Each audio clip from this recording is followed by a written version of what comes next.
Hey, welcome to NETGEAR AV. My name is Richard. This is InfoComm 2026. I'm going to talk you through some of our introductions. This demo rack has actually the NETGEAR AV switches that you're familiar with, the M4250 series for 1 gig and multi-gig compressed video and audio. We have the M4350 series that adds a couple of features.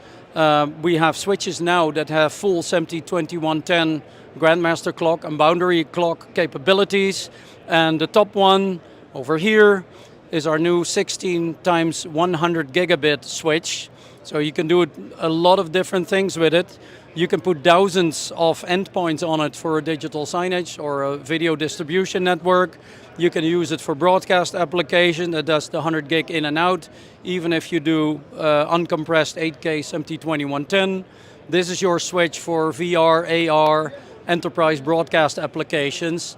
We can do both at the same time. So have a CSM4110 clock network on top with the 4250 transparent clock models under it, so you can do anything.